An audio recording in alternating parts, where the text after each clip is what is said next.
Teachers of Reddit, whatever happened to the kids in your class that were scary smart? What's they ever make of themselves? Nobel laureate, incarcerated? I had a teacher in high school. Taught US history. Every now and then he'd tell a story of when he first started teaching. There was an insanely smart kid in his class. Just brilliant. Could do anything he wanted. Got accepted to UOFO. Had some problems. Had to leave the school for a semester. No clue what happened to him. Until my teacher visited the Vietnam War Memorial in DC. The big black wall covered in names. That one. Found his former student. He said it was one of the saddest moments of his life. And even when he'd tell the story years later, he'd still tear up a bit over it. That was sad. Thanks for sharing, but dang you and your onions.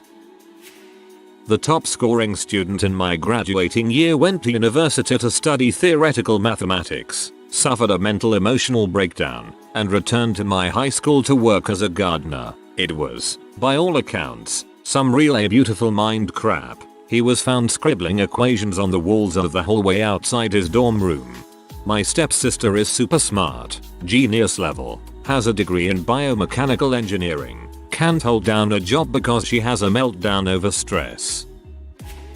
As a parent, I worked with a classmate of my daughter in an after-school activity. Her friend was scary smart. In high school he taught himself AP Physics because it wasn't taught in their school. He graduated at the top of their class and was an all-around athlete in 4 sports. Anyway, he went away to school. Full ride scholarship to Columbia. Missed competing in sports. Transferred to a school on the West Coast. Finished his BA in science. Is now teaching HS locally and is the school's baseball head coach. That school and those students are so lucky. He is the nicest guy and will do wonders to help his students. Autistic. I had an autistic boy in my class who could, without paying any attention to what was going on, blurt out the answer to long division or 3-digit by 3-digit multiplication problems. He was bored with the curriculum in my room and would lay his head on his desk and cover it with his math textbook. Then periodically he would yell out random answers in a perfect Pikachu voice to the problem the class was doing on the whiteboard. He was prone to small fits of violence, so while I dealt with them without too much inconvenience, once he went to the junior high school, they didn't, and he was placed in a private school which costs the district $45 a year. I bet he just floated through school. Not a teacher, but my brother's friend was a genius. Got a scholarship, was going to be a chemical engineer, then he was writing code for the synchrotron here in town. Then he was going to med school, then he ran out of scholarship because he couldn't decide what he wanted to do most. Now he owns a moving truck, and from what I hear he loves moving furniture. Finally one that didn't die or go crazy. I teach kindergarten and I had a 4-year-old girl, late September day, come into my class that could read and comprehend at a 6th grade level. After the first month of school she was assigned to a one-on-one tutor that was teaching her 5th grade learning material. By Christmas she stayed in her grade appropriate classes for social reasons. Now, instead of entering her freshman year of high school, she is taking independent study courses and training full-time to be an MMA fighter. So in other words, Batman. Not a teacher but a good friend of my friend's was the brainiac, so to say, in high school. He ended up overdosing on painkillers, I think it was PKs at least, and dying in college. One of the top kid at our school ended up working out at a gas station for like 5 years before disappearing. Buddy of mine was friends with him and said that the love of his life ran off with another guy after they graduated from college. Apparently the kid just checked out after THST and stopped giving any crap about life. Quite a few became university dropouts. I've noticed a pattern. Those kids who dropped out, they were the kids who were very intelligent, but lacked work ethic. Kids, you can't coast on your smarts in university. The few who were scary smart and were driven usually became very successful. Some programmers, some engineers, some lawyers, and politicians. One even went to Harvard, and last I heard he was doing really well. That was years ago though. Don't know whatever happened to him. Also, some of them died. I'm not a teacher, but I do have a story about one particular kid who was gifted. Some Australians may remember this. My mum's friend went to school with a kid who was one of the smartest kids in the state. I don't know what subjects he was so good at, but anyway, when he was about 17 she says he started to do a lot of drugs. It changed him. One night many years later, she had been keeping in touch with him a little bit over the years. He came over to her house unannounced. He was homeless and he asked if he could have a shower. Being friends she said okay. Gave him a meal and they talked for a few hours. Even though he was doing so poorly he was able to maintain an intelligent conversation. About 2 months later she heard about a man who had stabbed a police officer more than 24 times and fled the scene. It was him. He then led the police on a 3-week-long chase over very dense bushland. The professional trackers who had been hired to help the police said they had never seen a man able to move through that area so quickly, even when they followed a trail, which he wasn't. After 3 weeks he was recognized at a cafe drinking a coffee. When the police apprehended him he did not run or protest. He was schizophrenic and had no idea what he had done. He didn't even know he was being chased for 3 weeks. One of the most brilliant undergraduate students I've ever had suddenly fell off the face of the earth midway through the second course he took with me, not even completing the final project. He didn't talk to me again, despite repeated emails and my efforts to help him turn his grade from an incomplete F into the A he was on track to earn. A year and a half later, I happened to run into a young lady who looked uncannily like him on campus, and we exchanged a brief look of familiarity. On a hunch, I emailed one last time, expressing that I hoped he was doing well and that there were no hard feelings, no matter what caused his absence. She replied that she had been struggling with her identity, had a bit of a breakdown that semester when she finally realized she wanted to transition, and was too embarrassed to reach out to me after the way she left things in class, and unsure of how her professors would take it. I tried to express that I was supportive of her as a student, no matter her gender identity, but we lost contact again after a few more emails, and I think she was still ashamed of dropping out. I think she's since moved to a different department. She's a brilliant student, and it bothers me to this day that her schooling was so impacted by her struggle to come out as trans, and by her fears of non-acceptance. I just hope that she's able to apply her mind to the fullest wherever she ends up, and that she gets the credit she deserves for it. What I like about this one is that there's so much hope to it. She's still a bit confused now, and obviously it's not ideal where she is, but I have high hopes that she will find her peace and back to being badass again. I'm a music teacher. I had a student take up instrumental lessons in senior high school, quite late to begin learning as a school student. He blazed ahead and was on track to complete advanced level exams. He quit unexpectedly, murdered his mother and then wrapped her in a blanket before skipping the country. As far as I know, he hasn't been found. It was strange thinking how many hours I spent alone in a room with him. I've always found composing an aid to thinking through all the other issues in my life and work that haven't found a solution yet. Ominous music. If you are posting about yourself, consider the possibility that you may never have been as smart as you might have thought. Depends what you consider to be smart. The dumbest guy I have ever met, a contemporary with next to no people skills, had a double first from Cambridge. He is now, and has been for a long time, a college professor, guy I was mates with in school. He left at 16 and went to be the tea-boy at a local factory. He was just very good at getting on with people, watching and listening, and learning on the job. Very smart in this way, so he eventually ends up as a deputy manager, and then the company gets bought by a US corporation. American management like him so much he is hired and transferred to their head office in Delaware, where he and his family have been now for some 20 years. He is R&D manager, gets paid handsomely, his kids are schooled well, he has a massive house with a pool, a few cars for the family, a boat, international travel, and an apparently happy marriage. All because he is smart enough to get on with people, and education never taught him that. Those who can analyze and always get on with a random guy can do anything. I'm a newish teacher, and I'm very hopeful for all of my students to go out and do big things, but I had a colleague who had a student who went on to city councilman who was pretty smart. Teachers also rave about this one who became a teacher himself. Apparently he was brilliant, a tad lazy though. Laziness is a disease. I don't want to be lazy.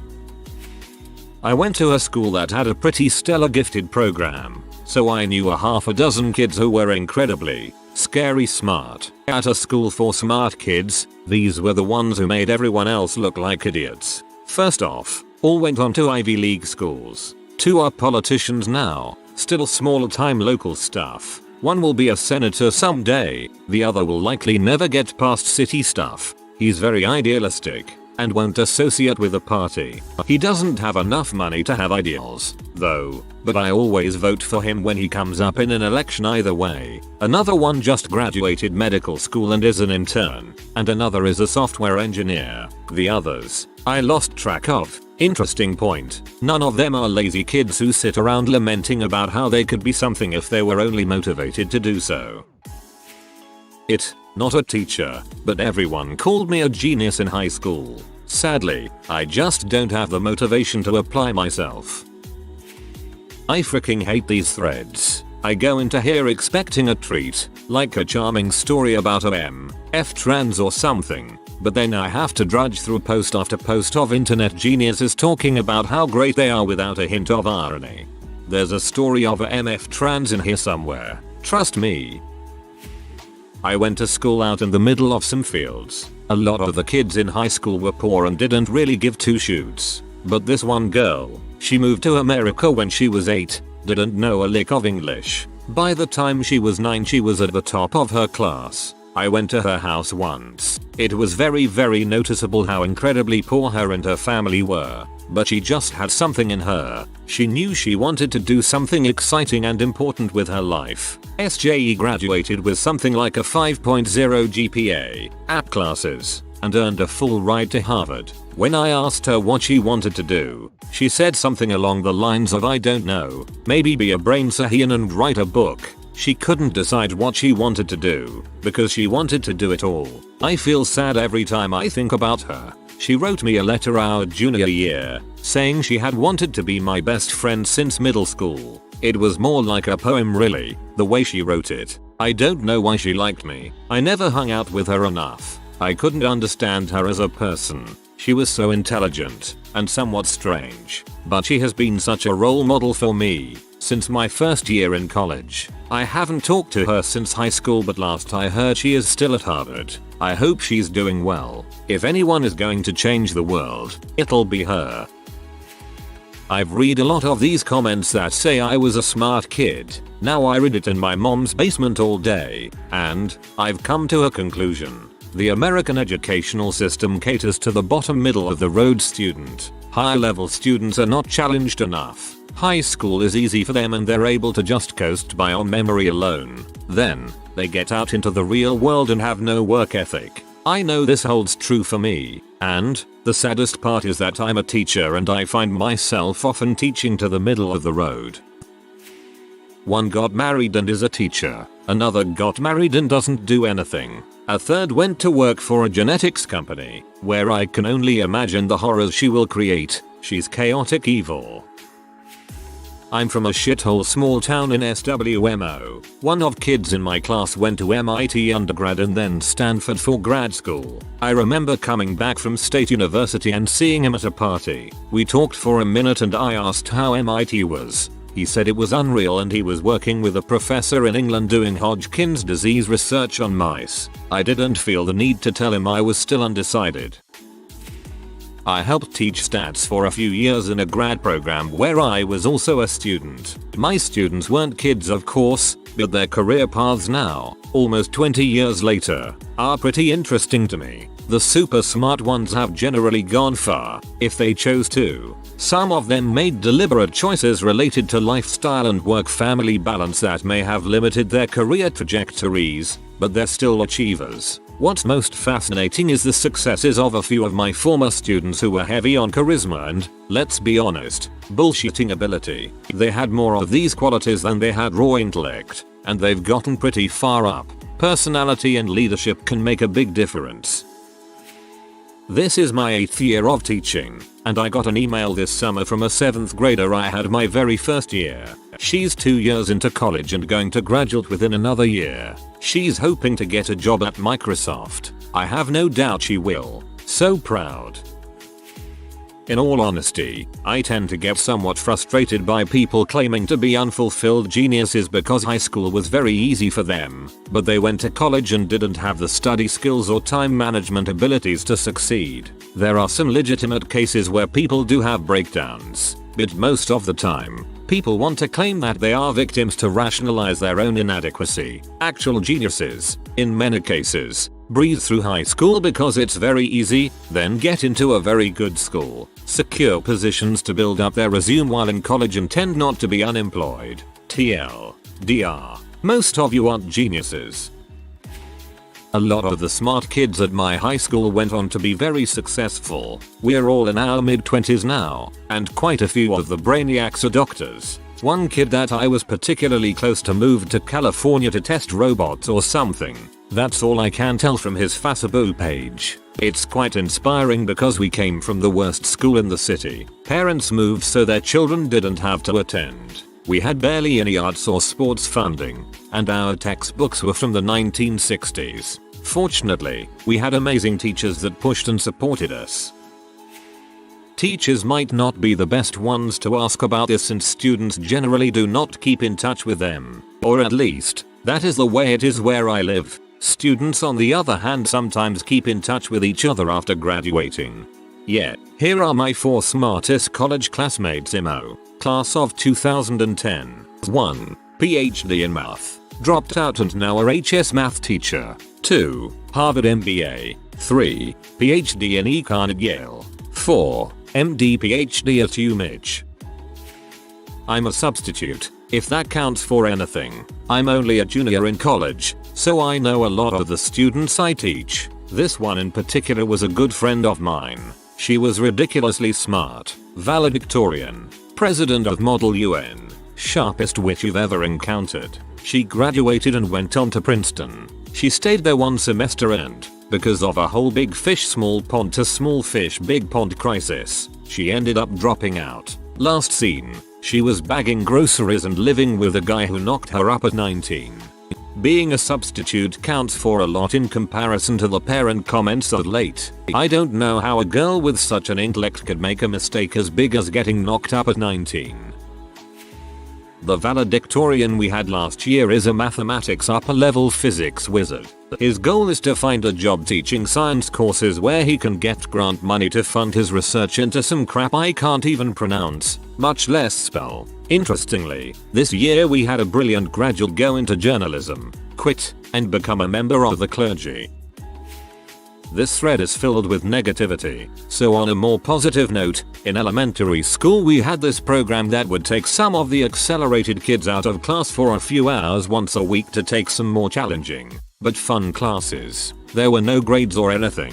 The intention was to spark an interest in learning beyond the boring repetitiveness in the standard classroom. We'd have mock court cases, learn about ancient mythology, computer programming, architecture, etc. This was always my favorite day of the week. That began in 4th grade and students were selected based off of their scores on state tests. It's incredible when you look back and see how well 90% of those kids did through HS and college. Everyone in the top 20 GPAs at graduation was also in the program. The majority of kids went to Ivy League schools and are studying to be doctors and lawyers. But to keep the theme of this thread going, one kid went on to try and rob our local bank for drug money, failed, and fled by foot to another bank further down the street. Our most brilliant student in high school, who left 2 years early to attend a prestigious college at the age of 16, now works as a secretary at a trucking company. Story told to me by my teacher. A kid in 9th grade was taking senior college level classes. The current one with this teacher was a basic computer science class. Now the kid, being so smart and young compared to the rest of the class, was often teased and picked on, mostly by one jerk. Well, one day he's on his laptop having finished his work early, and the kid next to him is once again teasing and making fun of him for whatever reason. Keep in mind, it's towards the middle of the school year, so a big midterm project was due within a week, and each person had worked on it for a good 2-3 weeks. Anyways, the genius calmly turns to him and says in the middle of being made fun of, "Hey, your email is randomguy123 at whatever.com. Right, the guy making fun of him pauses and goes yeah. Why the genius gets up and walks away without another word. Fast forward to the end of the week. All the projects are due, and the jerk claims his internet and computer have been down not functioning correctly for the last week. The teacher, having heard this excuse before, tells him to open his laptop and simply show him what he has. The jerk opens his computer and logs onto his email. He sees he has a new email with the subject open, and without a thought clicks it to read what is most likely spam. Immediately, hundreds of websites begin to open. The antivirus is going nuts attempting to block all the input. P with insanely loud audio begins to play in a few of these windows, and the class is laughing hysterically as he attempts to stop the incoming viruses and pop-ups. Suddenly, the computer simply shuts off. The teacher tells him to leave it off and figure it out at home, and to bring in the project tomorrow. Suddenly, the computer reboots and returns to the starting screen, as if nothing happened. He cautiously goes to open his email, and nothing is there. Every email and contact is wiped clean. He opens his Word documents, his random folders of programs, games, etc. All gone. It's been the equivalent of factory reset. The kid is broken. Speechless, the class is filled with murmurs, and rumors begin to flow. The teacher settles them down and tells everyone to go back to work. Then he spots the genius in his usual seat, arms crossed, and what looks to be a slight grin, patting the jerk on the shoulder. He looks at him and goes, "I would love to help, but I'm going to do what you should have since the beginning of the year. Nothing at all." TLDR. Kid bullied for being super smart hacks and doxes his bully, destroying the bully's computer and midterm project. The best part of the story is that there was no actual proof that the little kid did anything wrong. Turns out he wasn't scary smart, just barely did anything other than study to seem scary smart, then dropped out before she graduated, got pregnant and is now supported by the older man who got her pregnant. One of my fraternity brothers would qualify as scary smart, just graduated with a degree in human biology and plans to become a doctor. Spent his last semester driving 400 miles each weekend to work at a hospital in his hometown. I've never seen anybody who could constantly drink, eat once every couple of days, and thrive on minimal sleep do so well in school. He'd often tell me how he should start studying for a neurobiology or genetics test in a few hours instead of playing video games, only to go take the exam and walk out with an A+.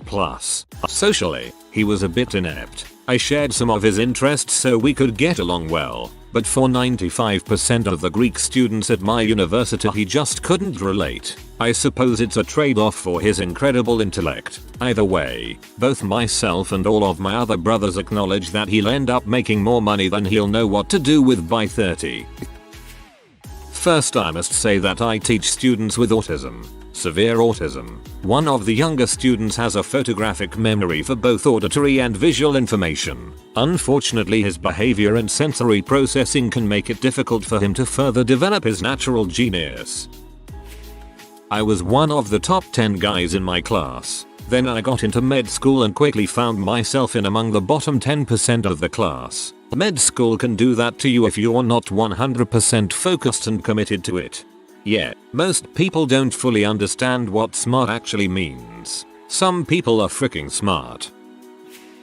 A guy in my graduating class of high school had an innate fascination with physics. Luckily for him, our school's physics teacher was a genius member of Mensa and all that, so he would spend all of his free time with said teacher working on college level physics. Ended up going to college double majoring in physics and mathematics, then went on to study and teach in Switzerland while obtaining his master's in theoretical physics, is now at an Ivy League school pursuing his doctorate in theoretical physics as well. Haven't seen him in some time, but an absolutely brilliant guy and a genuinely nice person. In kindergarten I was reading Harry Potter and the Philosopher's Stone to the rest of the class, and by grade 4 I was reported to have a collegiate or above reading level. I was labeled gifted and was the English wunderkind. Now I am about to enter university with acceptable, but not spectacular grades, and I spend my spare time either in front of a screen in a dark room or smoking weed doing prescription drugs. WOOOOO.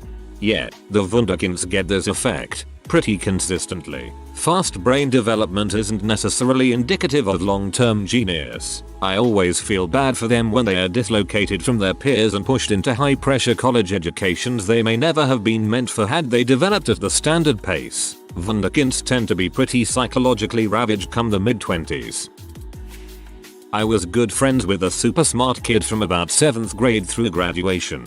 He had a mental breakdown at the beginning of his junior year of college, dropped out and moved back in with his parents. Not sure what his job is now, but he still lives with his parents at 33 years old. Teachers of Reddit and parents, never, ever tell a child he/she is gifted or smarter than the other kids. By all means congratulate and encourage them, but never give them the impression that they don't have to work as hard as everybody else. Children will take it literally. If you are new to the channel, you can subscribe. I publish new videos every day. Until then, check another video.